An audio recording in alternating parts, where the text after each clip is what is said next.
that'll be Just how good. my week was, or whatever you want to. Yeah, I get. That's true. Just normal conversation. Yeah. I'm You not sound used like to me this. trying to ask how to interact with people. Do you know Pac-Man? Paku Paku used to flap my mouth, open and close. I'll leave you alone forever now. Thanks. All right. Welcome everyone to another episode of the Do Better Dev Show. For those of you joining us on YouTube, welcome to the video experience. Presenting today is me, Ganesh, your co-host, with your other co-host, Nathan. How are you doing, Nathan? I'm doing well. How are you? I am doing great as well. Yeah. How was your week? It was good. I fell down the rabbit hole. As we mentioned last time, started doing some assembly stuff. And then I started reading that book, Structured Computer Organization, 5th edition, which I know you're familiar with. And I struggled for an hour falling asleep last night because I was thinking about logic gates and latches. So yeah, as my habits tend to be, I went immediately way too obsessed with it. So we'll see how this works out, if it sticks around for more than a week or two. But I'm going to continue working on that. And tomorrow's a holiday, so I can do some more of that tomorrow, which will be fun. Overall, it was a good week. Yeah, how about you? That sounds great. Intro was looking good, so made some improvement. Yeah. I said I would do that better on my Do Better resolution last week. So I've just been, just before recording this, I went like a couple of times in my head of what I would do. So I think it didn't completely suck, but it'll get better over the times. Mm-hmm. I can almost talk like a normal human being, which is just such a big improvement. But besides that, was pretty good. Didn't fall into any rabbit holes myself. Also, you took a pretty big pause after you said I fell down, and I got really concerned for a brief second there. Yeah, I had a fall. I've reached the age where I need to say I've had a fall. You couldn't get up? No, I've fallen. I just couldn't get up.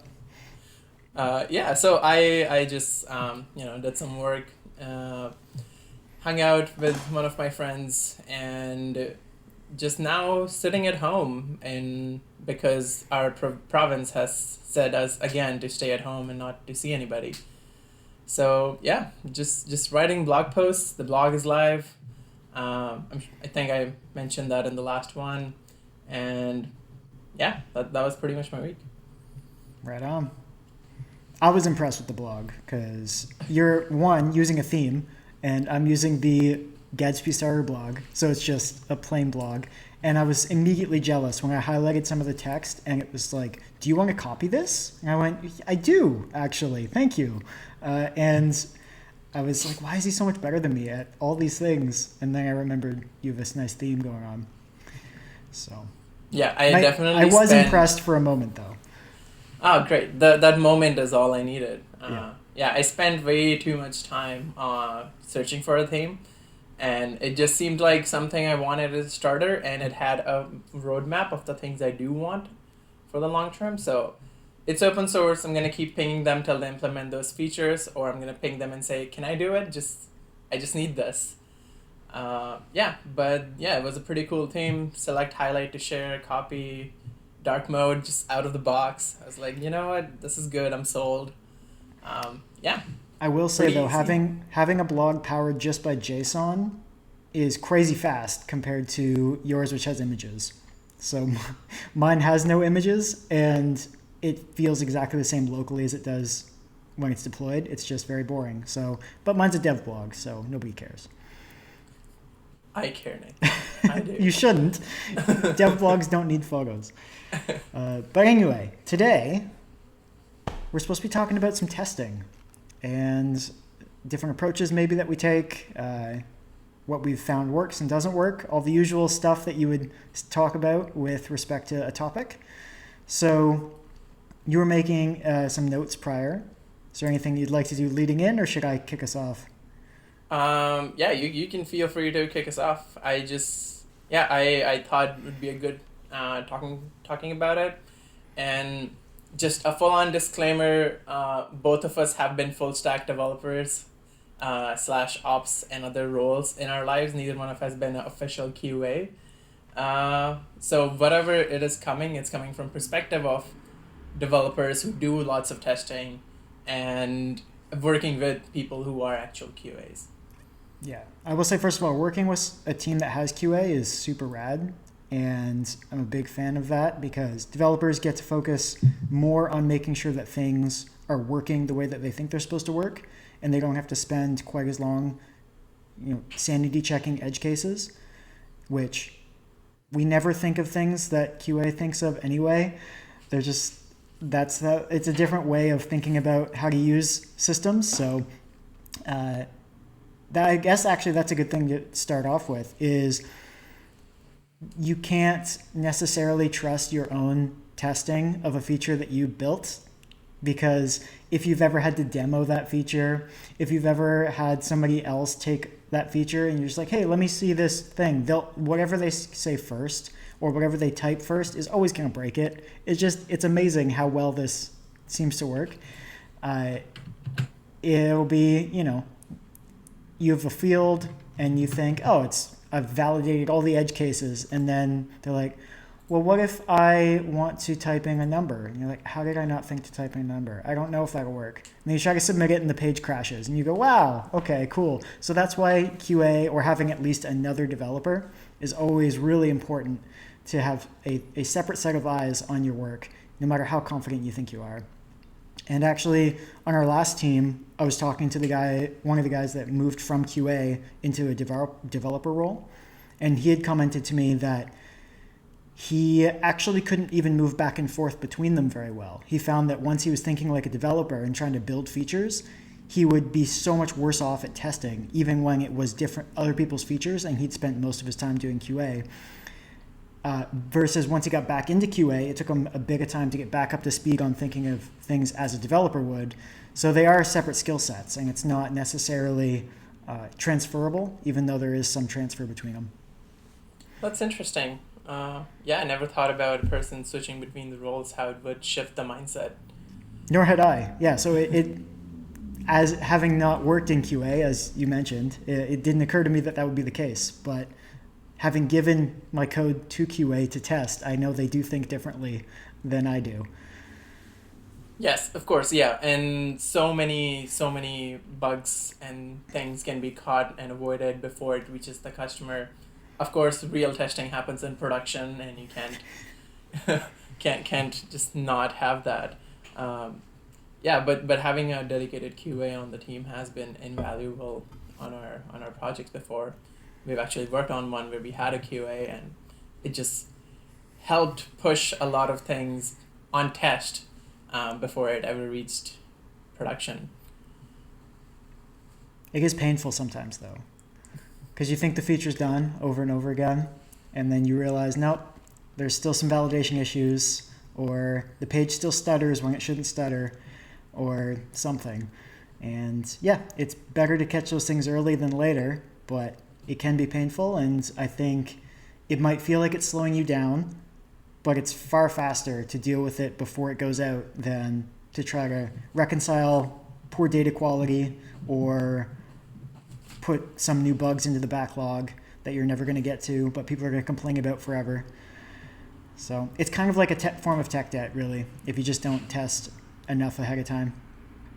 Yes, yeah. There's that famous saying, right? If you don't test your software, your customers will do it for you.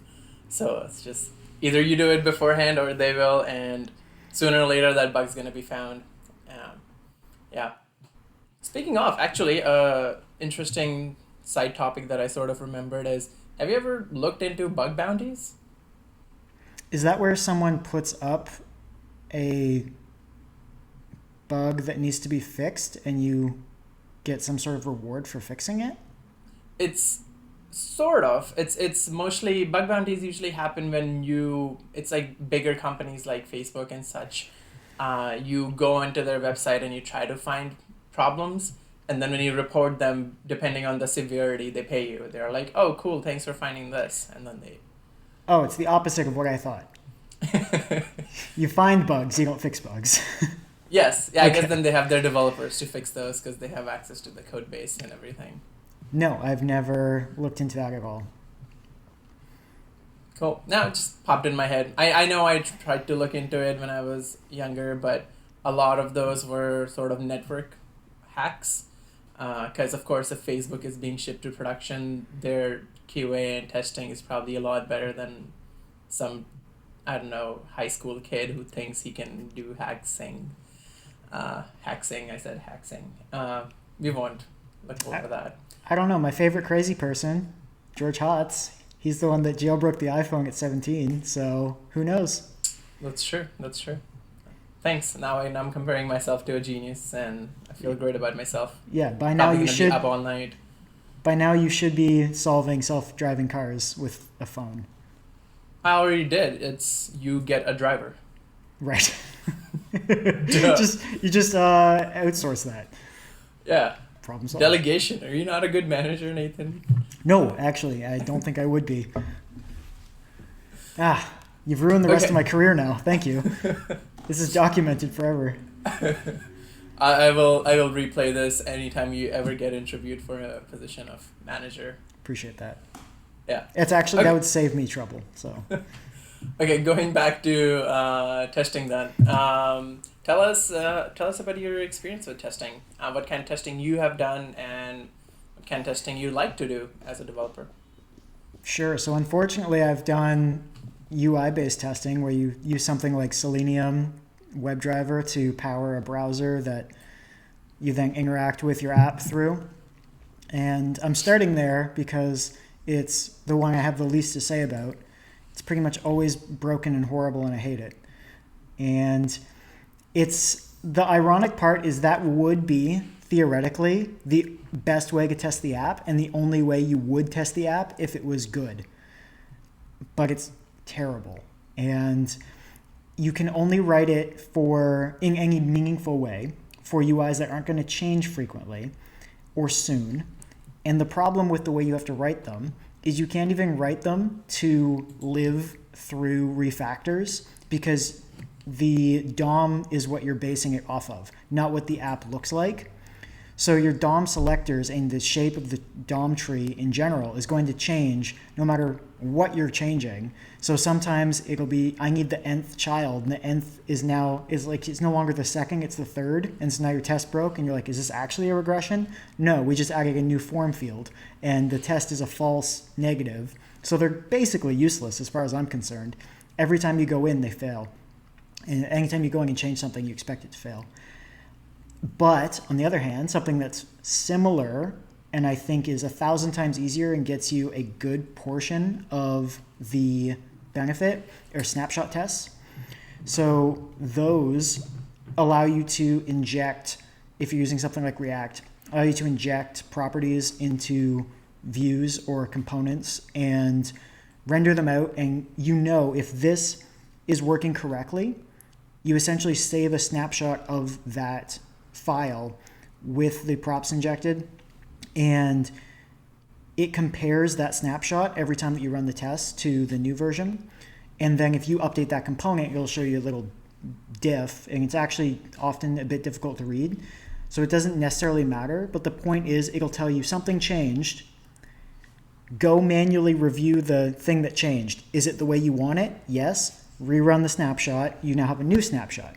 But where it's beneficial is if you're in component A and then component B snapshot changes and you went, I shouldn't have changed. I didn't touch that.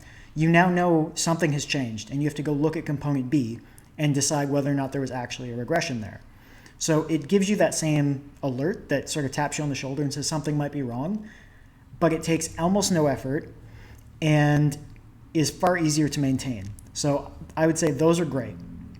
That as far as front end stuff goes. And I've really not done anything as far as unit tests go on the front end.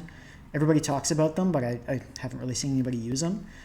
That said, Storybook looks like it could be cool as far as that sort of thing goes, because you get to write all of these sort of sandboxed components, and you can say, I want it to look like this in dark mode, for example, which is something I did for Spotify.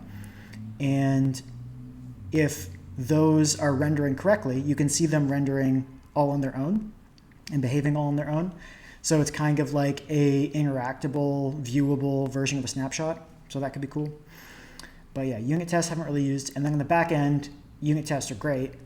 And they, especially if you know what you are trying to write, they can be a really good way to get, or I would say that getting those written early on in your development can be really handy. So if you're building a correct series of endpoints, it might be really good to have some unit tests around the model that just do the things that you know you don't want to have to manually retest all the time. And just be like, is my validation still working? Yeah, because I ran my unit test. It took half a second, and the validation's still working correctly. And then on top of that, layer integration tests that'll actually hit the endpoints and make sure the responses are correct and that sort of thing. And then there's manual testing on top of that. But some other testing might come to mind. But those are the broad strokes as far as testing I've used and my high-level opinions or feelings on how useful or not they've been. That makes sense, yeah. I've always been curious about front-end testing because, again, I am not a great or even a super intermediate front-end developer. And for the most part, I've just always thought, it looks fine, the HTML renders, but could be wrong. And I've seen it go wrong so many times that I should be more vigilant about snapshot testing and everything else. But I generally just let QA or somebody else who's better can figure it out. So they do better at it than I do. Yeah, I'm realizing that because of our different focuses, I'm sounding heavily front end these days when we do these discussions. That's not necessarily the case. It's just that I've done front end for a good portion of my time, and Gyan really hasn't. So by contrast, I'm the front end person in this conversation. And you forever will be until we start having guests like Dwayne The Rock Johnson. We know he's already a developer. React. Yeah. He'll talk about hooks all day. Yeah. How do you? Okay.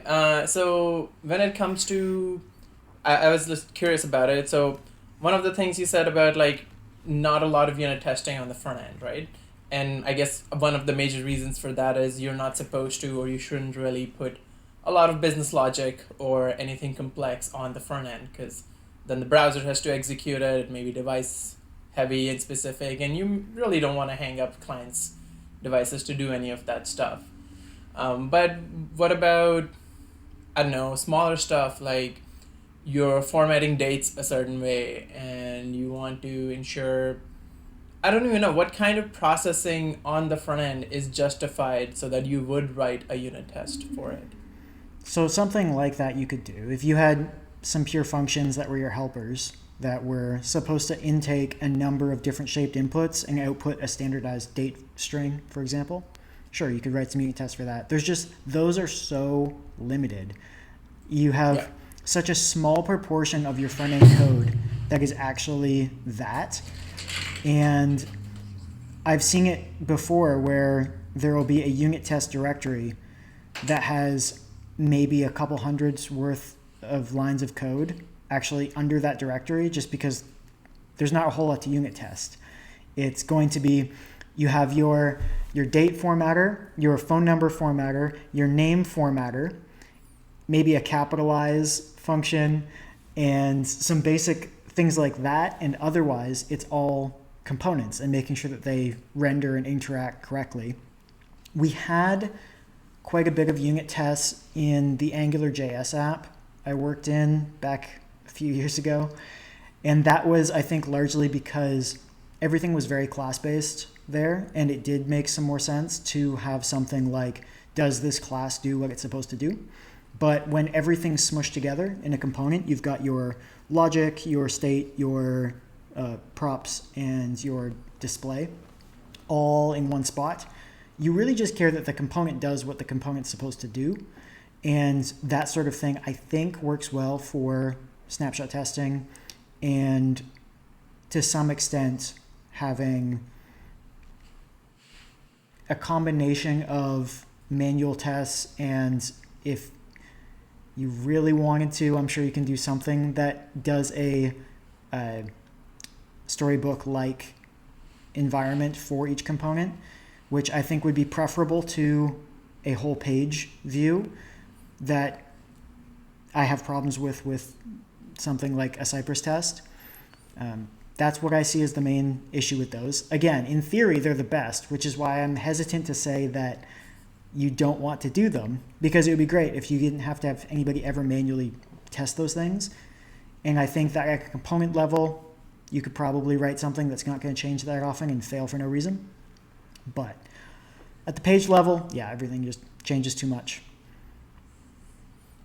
What would you, in very layman terms, can you explain what storybook is? Because I don't know what you're talking about. I'm sure a lot of people don't either. Yeah. So I first heard about Storybook actually from Startup Slam last year. One of the talk right before mine was about Storybook. And it's essentially it's a sort of library thing that you can use with, at least I know it's useful with React. I don't know if you can use it with other frameworks as well, but it allows you to view a component completely isolated and then pass in props, and it renders the component based on those props. So you could have something like the thing actually I did for Spotify's open source project, it was this big like target, and I don't actually understand what it was because they provided just fake data that I had to pump into it and make sure it rendered the same. But it kind of looked like a radar. That's what I'm trying to think of. A radar with a bunch of dots on it. And it had to appear a certain way based on certain props that were passed in. And so what that allows you to do is in Storybook, without having to worry about rendering the rest of the app or the context of how this fits into a page view or into your layout, you just look at one component, it's completely isolated, and you can name each type. So if you had something like a social sharing component that had a bunch of your social icons, you could have something like social sharing small, social sharing large, social sharing small dark mode, and social sharing large dark mode. And you would just flip between them, and you've already said what props you're providing to it, and then you just see what it looks like. And so it is really nice to work with, and you can create little dashboards that have a bunch of them, so you can see all the different types all together. And yeah, if there's some ability, which I'm not an expert in Storybook, but I've only worked with like a small amount. And if there's a way to add testing to that, I could see that being a lot more useful than something like a full browser-based end-to-end test on an app, because those components, they don't have a very large DOM, so they're not going to change that much. That makes sense. Cool. Yeah. I hope I get to test it out sooner or later. I guess maybe I'll... Do you though? I kind of do. I like playing around with technologies until I decide that's not for me, and then I never look at them ever again, like assembly. But I was really curious about it, and I thought it was cool. I just didn't think it was very practical for my growth, and I stopped looking at it. Mm-hmm. But yeah, but like touching on just more testing stuff, you touched on Selenium, and when I first looked at Selenium in browser testing, it blew my mind. I was like, whoa, now I have a running container, and inside this virtualized Linux or whatever, I have a browser that's also virtualized, sort of. Especially when you run them in headless mode. I'm like, whoa, it's like rendering the whole thing, clicking on it, somehow without a UI, and until the moment I had to fix a lot of those problems and how Selenium behaved, and it was a dream. It was a really nice dream, which I again very strongly believe could be made better. Like, instead of looking for things with their positions and stuff, give every single element in your universe a unique ID. That sounds very easy in my head, but I'm sure that's not how it works when you actually implement it on the front end and do things with it. But it's my dream. I get to have it. I don't need that look I see in your face. Yeah, it's all fun and games until you have a drop-down library that decides it wants to render dropdowns anchored to a 0 by 0 pixel that's in the top left corner of your screen, so it's never clickable. That's super rad. Wow. Yeah, because Selenium or Cypress, whatever you're using, it just gets confused. And it's just like, cannot click, no content. And you go, but I can see it, it's right there, but it doesn't know. So there's a lot of problems, or things that are invisible that are over top of something that as a user, you know, the field is right there, but it looks at it and says, there's something covering it, I can't click on it. You go, I know you can. I'd love it if you just tried. It's trying its very best. Although what Selenium is really good for is web scraping. So listen up, you script kiddies. Go ahead and scrape all those websites for all their content. Making your production app stable, not so much. Being a pain, yes. Yeah, it's great. I was fetching out stock prices from some place once. Exchange rates when I was a very new developer, and fetching that from this web page, parsing them out, putting them in a MySQL database so I can run analytics on it. And like 2 weeks later, I'm like, oh, there's an API. I didn't have to do any of this work. Could have gotten it back in JSON in real time and be done with it. Cool. So That tell me was, about your testing, things you have found work well, don't work well, those sorts of things. Yeah. So a lot of my testing will just come from the perspective of mostly backend stuff, and ops and like stability and trying to just break everything. That's the kind of testing I really enjoy. That's the kind of testing I've always been sort of good at. And that's the testing is also very valuable. If I can break it before it ever reaches anybody, I know the limits of this application. So as far as APIs and backends are concerned, I've done lots of unit tests, just bare normal unit tests for like Java. That was just using Java unit test libraries that are baked in, and they're pretty decent. I think that was probably the first and the only real time when I've written tests where I write tests first and then I write my feature. I know there's lots of this is something we should talk about in this discussion. Yeah. There's debate on it. I'm sure we can talk about it in a little while. But yeah, that's where I started. And then I moved on to Python, where I did a lot more integration testing. Up until that point, I hadn't actually written any APIs. So I didn't really need to do any integration and like move up that little pyramid of the testing pyramid, or I guess the inverted cone. I don't know why some people call it that. It's like the ice cream cone or something. But the integration, it's called the reverse ice cream cone. It's just a pyramid. I know, it's just a pyramid, but whatever. I was in a lot of presentations where they're like, it looks like a reverse ice cream cone. I'm like, are you that just not familiar with geometrical shapes that you'd rather use like ice cream objects? Well, if it works for you, it works for you. Who am I to judge? So for unit and integration testing, did a lot of Python there. My favorite thing about backend testing, or just any of these, especially with Python, that I learned was monkey patching. Anytime there's an external API I can't control, monkey patch the response. I am here to test my code and only understand what I'm doing is well or not, and how it behaves if the external API doesn't return anything properly or does. And I don't actually spam the external API. This is actually how I wrote my very first integration program. There was this external service, and my test was hitting it constantly every time we ran it. And my senior dev came to me and she's like, what are you doing? Why are you spamming this poor API? You should not be doing this. And I was like, how are we going to know the actual response if we don't actually hit it in real time?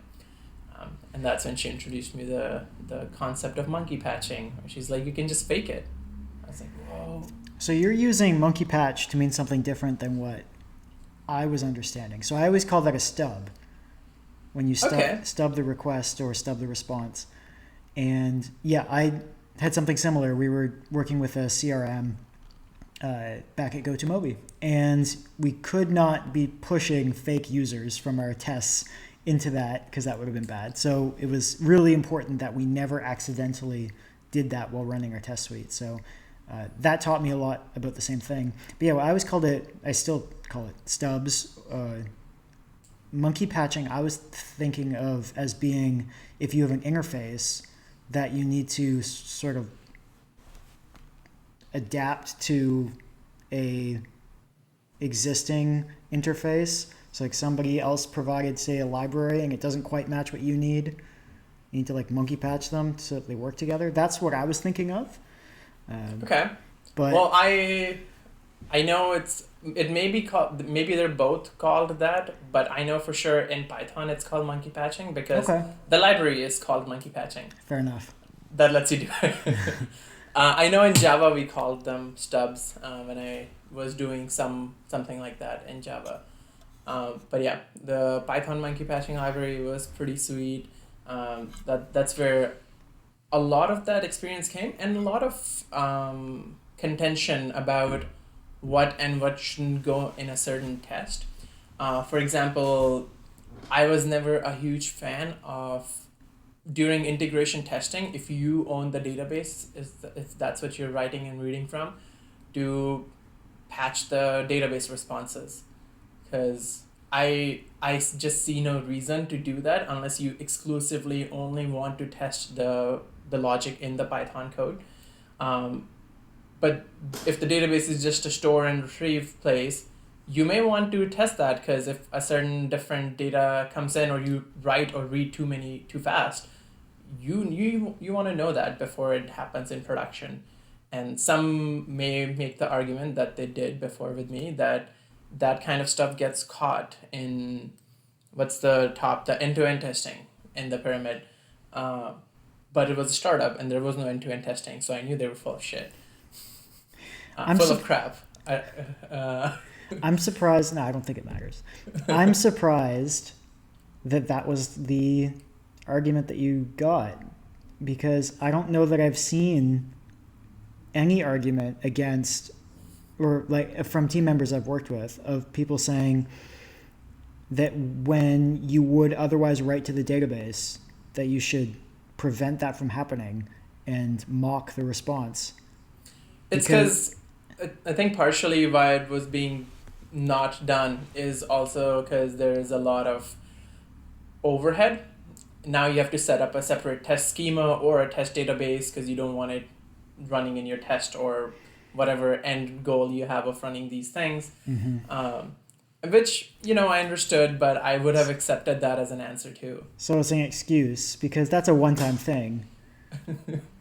Yes. Okay. Yeah. So now you don't believe that that's a good idea, right? Yes. I think if you own the database and you are writing and reading from it with your API, that should be part of integration testing and not end-to-end. Cool. End-to-end should include end-to-end, front-end and everything. And then that's mostly just to see everything's going back and there's no real patching happening. There's no real, unless it's something outside of your organization. Even then, I'm sure, depending on the company or whatever, you can make the argument that it should. But yeah. So that was my initial, or I guess most of the experience I've had with backend testing. I've done it in TypeScript and other things, and it's always been the same thing. Unit test the special little helper functions and such. Majority of them almost always have been CRUD APIs or scheduling systems, and you just test them during the integration testing if they have an endpoint to hit. And then the other kind of testing I did that I really still enjoy to this date is network testing, network loads, breaking things. I guess we should also provide some libraries for anybody listening that would be helpful. So Python has PyTest and monkey patching library, look it up. And for TypeScript, what's the TypeScript library? I know I've written it. I know I've run it. You're talking about Jest? That's the yes. most Help. popular. Thank you. Yeah. I was like, it starts with the J and there's testing, and I just even though that's not why they called it Jest, it's whatever the funny old timey thing is supposed to be. The Jester? Yes, that's what it's named after. I'm pretty sure. Well, that's what their icon, like their little logo is. Yeah. Yeah. So I guess is it because it mocks? I Oh, I don't know. Maybe. Maybe. If it is, I don't know. Nathan's gonna buy me a drink. It's on record. You can't take it back. And for network tools and loading, there's lots. My favorite has been Locust. One of my friends slash colleagues, ex-colleagues, John actually introduced me to it. It was, you write a little Python script, you give it a bunch of parameters, and you tell it how to interact with your API, and then you can say, all right, go swarm this API. And you can define parameters that gives you nice little statistics. And that takes a little bit time to set up. So if you're impatient person like me, there's also a command line tool called Apache Benchmark, which comes with most Linux and Mac distributions pre-installed.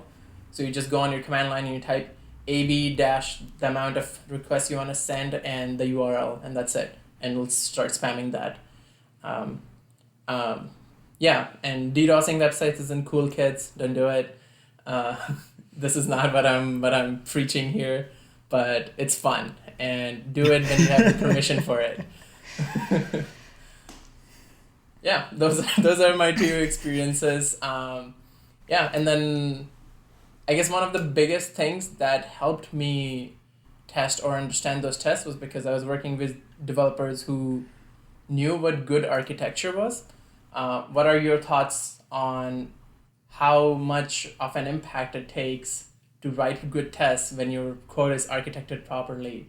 And what are good architecture patterns to follow to do that? Yeah. So I think writing enough tests feels like you're writing a bit more than you want to, and it should inform how you write your code in the first place. And if it doesn't, you're going to make things a lot more difficult for yourself. So what I mean by that is everybody, if you're okay with writing a test, is usually okay with writing a couple tests that are for like happy paths. But it's not always fun to deal with the things that you know you should write, where you're going, all right, I know there's probably an edge case here that I should cover, but it's a pain to write this test, or the mock is kind of frustrating to work with, or whatever. There's always going to be those, and you should still try to write those, especially if you're also developing the feature at that point, because it can often inform how to write more testable code, which in general is more decoupled from other things. So units of code are easier to test than things that are highly integrated with other parts of the system, because then you have to mock all those things out. And when you're writing tests for it, you go, this is such a pain, and I'm not sure I'm even testing what it does because it's relying on all these other things. So at least my perspective on it is, if you're doing things that are very normal, if you're building CRUD APIs, for example, there are frameworks that make your life very easy to do most of that work. And it's worthwhile to take the time to get comfortable with that framework so that you can count on your tests to actually be testing what you think they're testing. And if you can change stuff and they don't fail, then there's a problem. So I've had this before where I'm pretty sure that I finally managed to get my code to work the way that I'm thinking it's working, so that the test is now passing. And then I'll refactor a test and then change the code, and the test still passes. And I go, I ruined something with this, because the way I changed the code should have broken this test, and it wasn't passing before until I wrote the code properly. Now they're both broken. And you go like, this is such a disappointing thing. So that has happened to me if a framework doesn't work the way I anticipate. So when I clean up the code, so to speak, it ends up removing some sort of level of strict assertion that I thought was there, and it actually wasn't. So, for example, if you're working with a database and modifying an object and then assuming it's getting written, then that has caused problems for me before, where I'll be testing something that's just in memory and then it never actually gets committed to the database. So then if I don't explicitly test that in my test, I can sometimes refactor my code and make sure that it would cause the test to fail and realize it didn't fail. So that test was actually kind of pointless because all it was testing was your serializers and just making sure that it moved some data around a little bit and then threw it away. So it's always really important to validate that your tests are actually testing something and to take the time to get comfortable with what you're writing so that you're writing what you think you're writing, because I've had problems with that before. And again, yeah, like I said, testing or code that's easy to test is generally a bit better written. So writing for yourself to be able to write tests and not necessarily pushing all of your test writing to the very end. Thoughts? Yeah, the pushing your test till the very end did strike a chord. Have definitely done some work and worked with teams where we just did a whole bunch of features, kick them out, and then we're like, now we have to all write tests. And it doesn't seem all that bad until you have to either refactor it, take some code out and put it in a microservice, or do anything to it that is not sitting in that one little block. And then you're like, gosh, I wish I had tests. Very much a saddening moment that happens later. Also, are you saying every time I change my code, if a test fail and I just delete it, that's a bad practice? No, that's what you should do. Delete all your tests as you go. If a test fails, you probably wrote it wrong, so just delete it.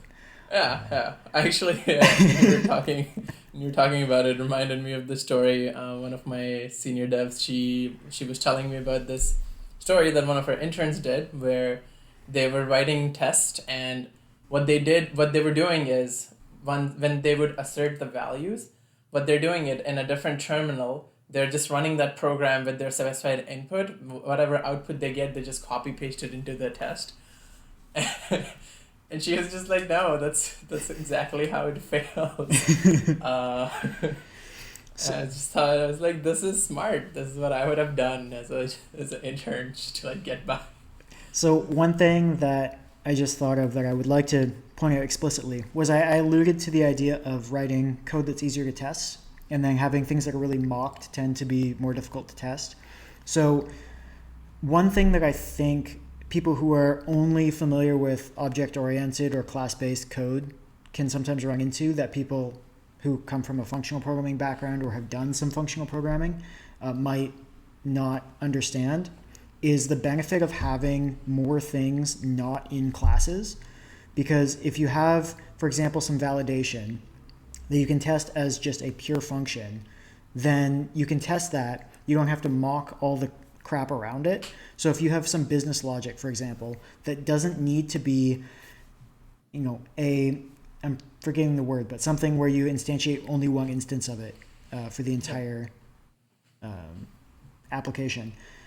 Static? Global?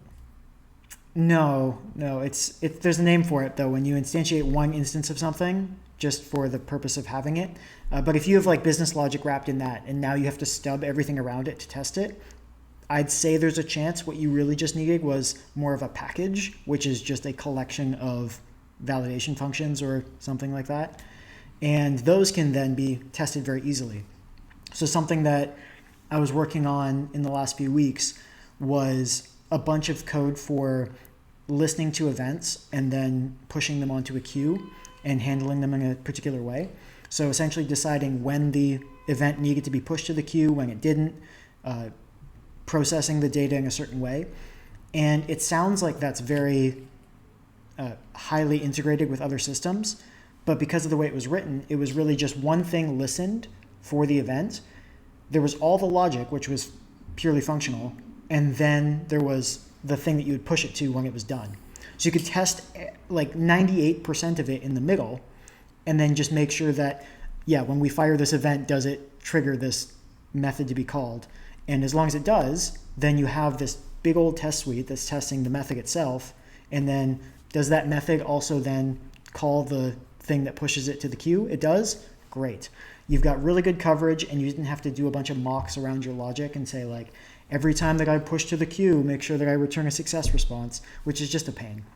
So that's what I was implying when I said more testable design. And I'm No one. not I don't really feel like I'm an expert in this, just to be clear, but that's something that I found really works well, at least for guiding what I think about when I'm trying to figure out how I should write something. Yeah. No, that's definitely something I've experienced as well. And coming from also not an expert perspective, I suppose, that was something extremely beneficial when I'm architecting a certain code or a certain flow. Like, sure, even if a certain flow is supposed to be complex, you can distribute it out in different functions, right? You write simple functions, functions that's like the base they teach you when they're teaching you how to code is function should do X and it should be named properly and it should perform its own duty. So if you do have a function that's doing something super complex, maybe break it out into different functions and make sure they're all doing their unit of work. Um, I'm sure if something is doing some real complex model, like interaction with the model, depending on your architecture, you could probably just move it to the model side of code that unit test tests. And you don't have to worry about database locks and how the error will get handled because the model is probably handling it. And it's just depending on how you've architected it, you could make it so that that breaking things down in functions helps you, and then you could just do the simple thing of, okay, I called function X, did it call function Y, and every mocking library more or less gives you back, yes, this function was called, how many times was it called, and you could just validate your testing through that. Yeah, for sure. So tell me, Gyan, about test-driven development. Have you ever done extreme programming? How much do you love it? Man, I knew I was like walking into that. Well, so extreme programming, I have very dearly loved every time I was doing a personal project or a hackathon. Never have Really? I. Yeah, it's you put on headphones, you get in the zone, and you just write out a bunch of code that works.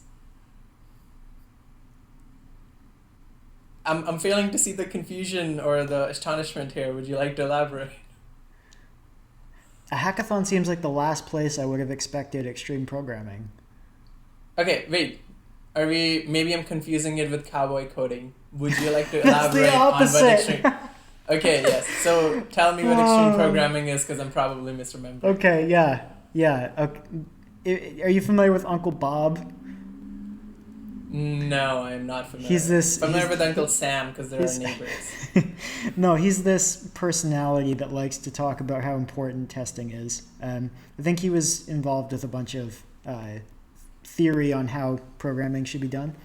But anyway, he's the one I associate with extreme programming, which is I think there's a handful of small rules, but it's a form of extreme test-driven development where you don't write any code until you have a test, and that test is failing. Then you write the smallest amount of code necessary to make that test pass, no more. Then you write more test, which requires more code, and you only write the amount of code necessary to make that test pass, and you continue. Revisit Okay. my question. I hate extreme programming from the description that you provided. No, not only would I not do that in my hackathons and personal projects, I will not do that in a real life work project either. Unless I'm just so worried that the code I'm writing is so fragile. Extreme programming sounds like a nightmare for somebody like me who likes to get in the flow, get something done, and then make sure it doesn't break by breaking it 100 times. Yes, so I am 100%. I was confusing it with cowboy coding. I apologize. According to Uh, Wikipedia, it is a lot more than I even thought it was. I thought that was oh, extreme programming. That's what I've always understood it to be. But they're talking about pair programming and continuous integration. It sounds like agile, really. is so new buzzword in the tech industry. So there's so many. Our dynamic new startup uses extreme programming as its base. Blockchain. I'm just imagining like having a laptop on a skateboard or I don't know, skiing down a hill with a laptop in your hands. Anything extreme with a laptop in your hand. Lots of adrenaline and Yeah. also code. Skydiving with a laptop in your hand. Yeah. That's how all the best startups are made. feel like we can fly that idea in the Silicon Valley. If somebody's trying to steal this, please give us some royalties. So, okay, let's go with a less extreme version. Test-driven development in general. Okay. Thoughts? Yeah. So test-driven development, I do think it's a good practice depending on whatever scale of the project you're working on. Because in an ideal world, I would have really liked test-driven development where it's like, okay, you make sure what you're writing passes a certain set of parameters, and then if any time you make a change to it or while you're developing the test doesn't succeed, you're doing something wrong because the test was written first keeping a certain set of parameters and output in mind, and we know this is supposed to be our holy grail. Test-driven development is actually how they taught us how to do development at college with Java and everything, and actually mostly with just Java. Our Python instructor was very chill on testing. Wonder why. But yeah, test-driven development really good for like actual longer term projects that you would need to maintain or work on. I guess not even driven development. I just have never written tests every time I've been doing a hackathon or anything. I think I do them for special contracts that we may need to showcase. If I'm working at a company and they want to show how good their coders are, and we need to ship something really quickly, then we do it with that for winning competitions. But besides that, yeah, test-driven development and ideology, it sounds really good. Again, in real life, there's constraints, there's deadlines, there's pressure from management who is just like, why this will ever always break? What's 99.99% reliability? It's got to be 100 at all times. We have the best developers. So yeah, those are pretty much my thoughts. Yeah, it reminds me of one of my favorite quotes, which is, in theory and practice are the same, but in practice it's not. And that's kind of how I feel about test-driven development. And actually, I've done a fair bit of it when I'm just working on my own project, if it's logic heavy. If, for example, if I'm interacting with just an API and then just processing the data, sometimes it is really nice to just write functions and say, this is what I need the function to do. And then every time I save, just have Jasmine run the tests. And then I can see, all right, I've missed this edge case, but I've got everything else working or whatever. And doing that sort of thing has actually been really nice. What I've found to be my limiting factor with test-driven development in real life is the issues that I mentioned with working around a framework.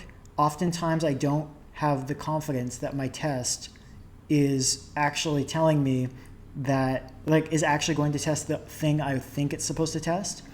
So the way I tend to do my development, if I'm working with, again, a CRUD app or something, I'm building an API out, is I'll just curl the API, or if I already have a front end for it that I'm building at the same time, I'll just make sure that I'm able to fetch that and get the data back that I think. Then I write a test to make sure that it's not going to regress. And they do serve more as regression tests. But ideally, and what I used, I actually did this when I was maintaining a Ruby on Rails app, which I think we just had a really good way of writing tests there. And there was also just a lot of magic in the Rails framework that I wasn't comfortable with. So it was really useful for me to write tests that said, for example, this two-way relationship exists, because you have to do things like belongs to and has many or has one. And that was so confusing to me because you would only put it on the one model, and if you put it on the wrong one, it didn't work. And so I would just make sure that things like, users dot friends or whatever dot exists, however they did it in Ruby, and just made sure that that existed, and I would write a test for it and be like, did I properly create this relationship? Yes, I did. Great. And it was kind of like guardrail programming at that point, where I'm just smashing into things and making sure that it's actually kind of heading in the right direction.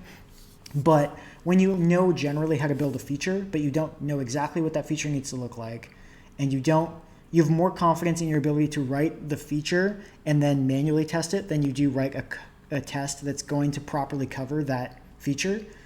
I just find it hard to argue for writing the test first, because of the low confidence there versus the high confidence in I can write the feature, and if it's not giving me what I want in the front end, because I'm usually doing both at the same time, I'll update the feature, and once it's all the same, sort of lock it in place with tests.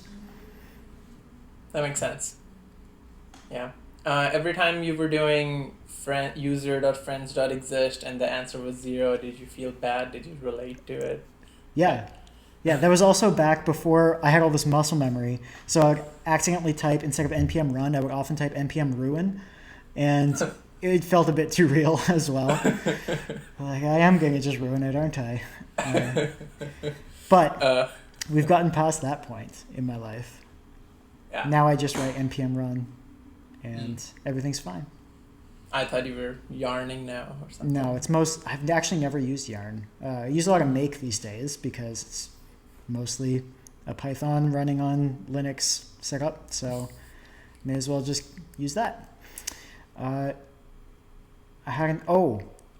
Randomized testing. Have you ever done much with randomized testing? You mean like something like that generates random inputs? Mm-hmm.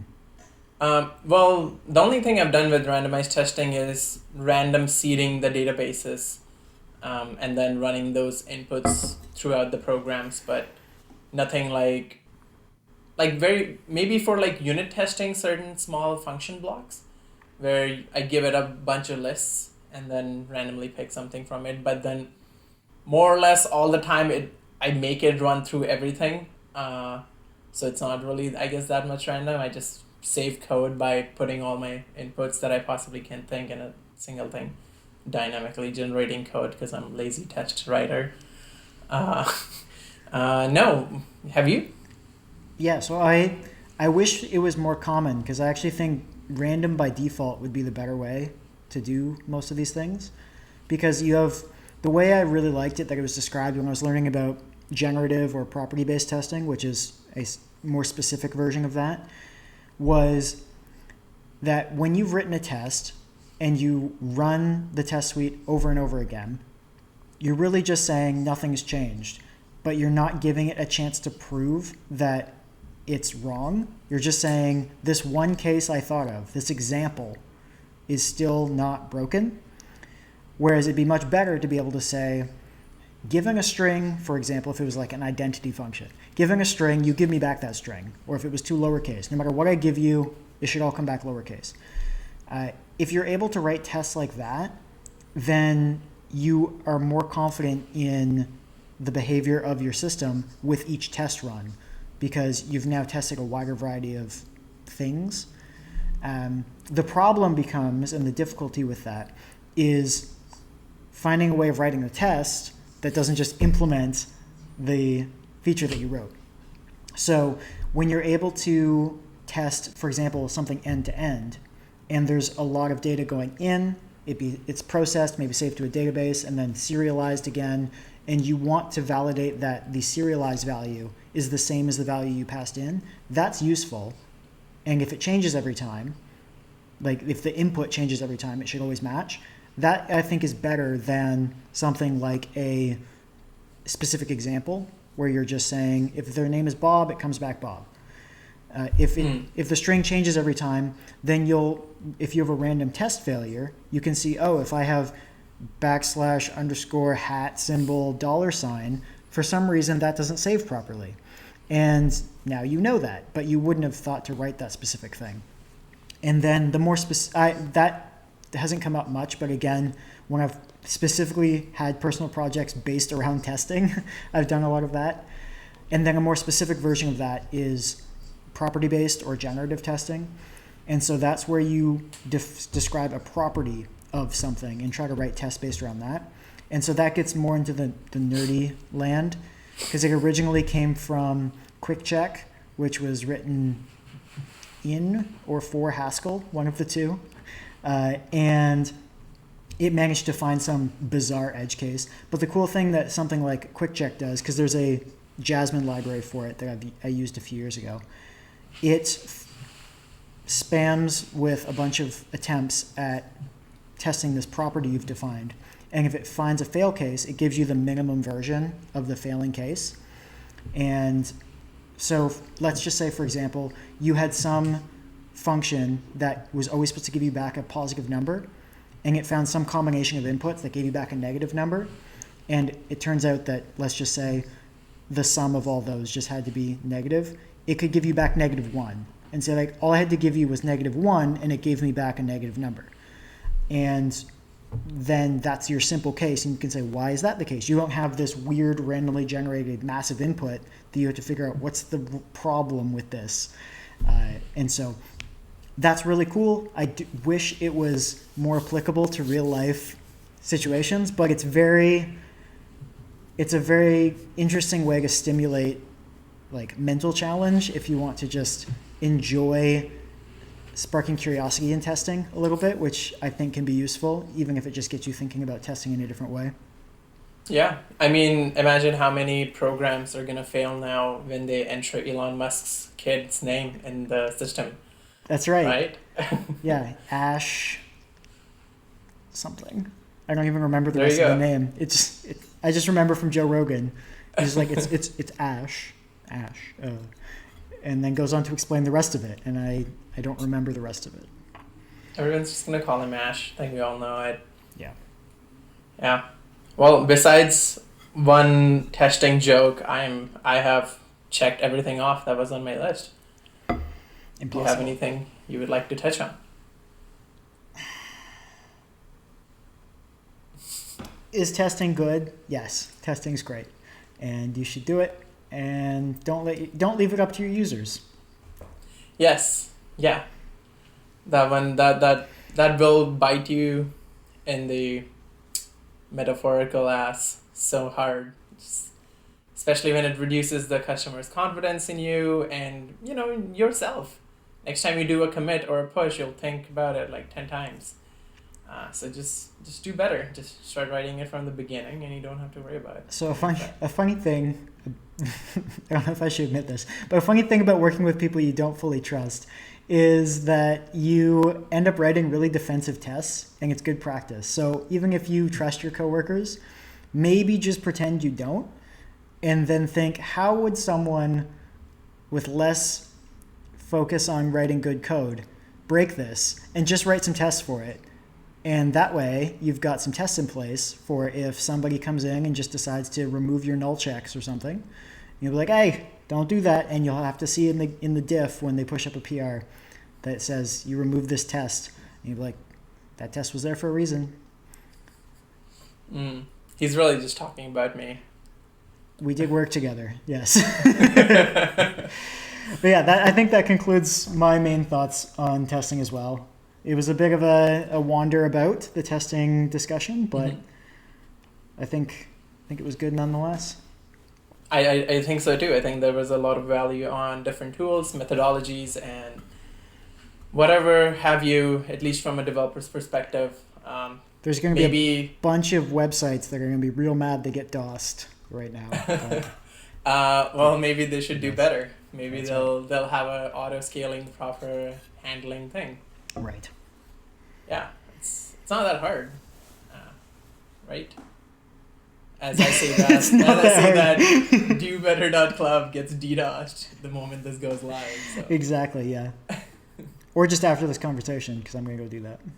Oh, okay. Well, you're spamming AWS, and they will come after you. Jeff Bezos will personally attack you if you crash my website. Well, he is subscribed, so I'm okay with that. Oh, cool.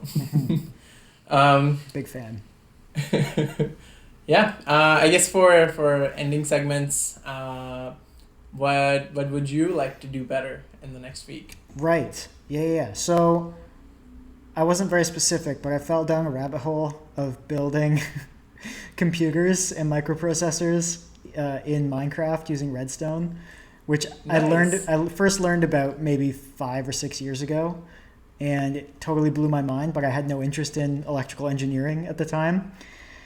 And I could see myself falling into that. So I'm going to start with logic gates and latches, and we'll see if I can write an arithmetic unit thing at some point in the next couple weeks, just through a tutorial, because it'll take me forever, because I'm still not very good at controlling the player. So It's a slow process, but I'm curious to see what I learn, and just gonna keep following this until I decide that I am bored of it or 2 months is up, because I'm gonna try to cap at least the initial investment at 2 months and then reassess. Be like, is this a good idea? Should I spend my time doing this?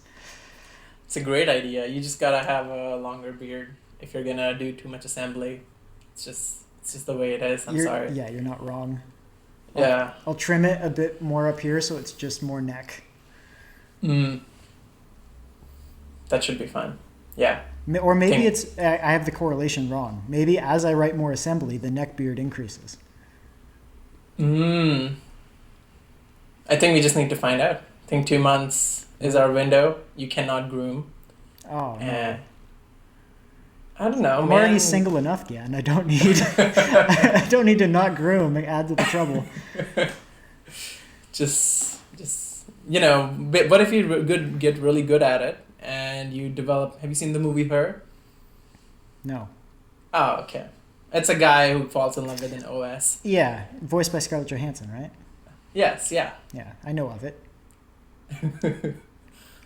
What are you gonna do better, Gyan? What am I gonna do better? Actually, I woke up this morning. Oh, good. And I can tell. Wait, this is not a dream, man. It's all being played through your Neuralink. That makes sense. Thanks, Musk. No, I woke up this morning, and one of the things I've been trying to do is like, I wake up and I ask myself, I value, and then I try to fill in the blanks. And today I said I value video games. So for this week, I'm actually going to just try to play more games. I haven't given myself enough time in the last couple of weeks with the blog going live and writing content for it. Mm-hmm. And making social media accounts is kind of boring / exhausting.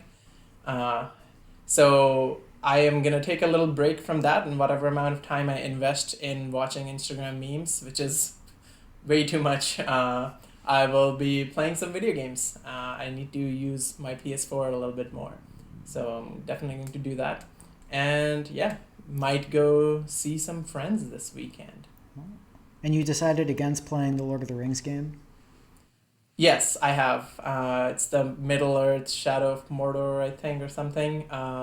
I was told it does not have a great, compelling storyline, and that's a primary driver for me to play anything.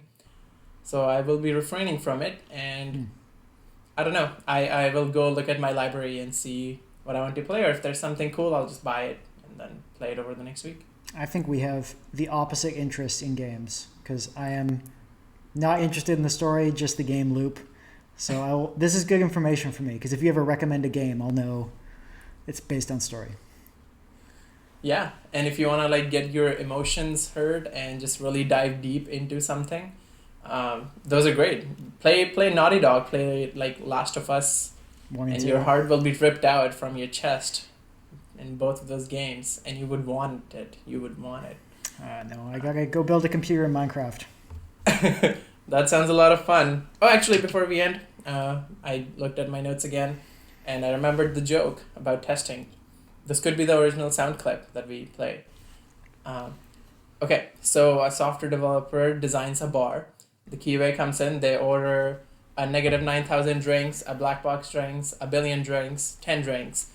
And then the first customer walks in, they ask where the bathroom is, and the whole bar catches on fire. That's the only QA joke I know as well, so I was expecting that to be the one. It is good, though. It is really good. As far as software development jokes go, it's good. Yeah. It's up there with off by one errors. Yes. Those are always good punchlines. Man, Stack Overflow. Yeah, it's like such a great thing. It makes so many jokes on it. This is what like made Mahatma Gandhi want to nuke shit in civilization. Did you? Okay, this is not a story you know. I'll save it for some other podcast then. Excellent. Because we're like close to an hour already, or a little over, if not. Just rambling at this point. Pretty much. So everyone, thank you for your time. Thank you for visiting the Do Better Dev Show podcast. Heck yeah. Yeah, if you have any comments, any feedback for us, please reach out. If you have anything nice to say, reach out to us. If you don't, keep it to yourself, or DM Nathan on nwcalving.dev. He takes constructive criticism pretty well. Yeah, you actually can't send messages to me on there, but you can say it on has Twitter. all your social links, right? Yeah, but I don't. I mean, you could message me on Instagram, maybe. Do you have to follow? Do we have to follow you? No. I have no fame, so I haven't worried about it. If you make me internet famous as a result of this, I may have to go more private. But yeah, Twitter's probably the most reasonable place, but I'll not check it. So Twitter's still good. All right. Yeah, so if you have something not nice to say, go to Nathan's Twitter, and we'll see you in the next episode. Cool. Bye.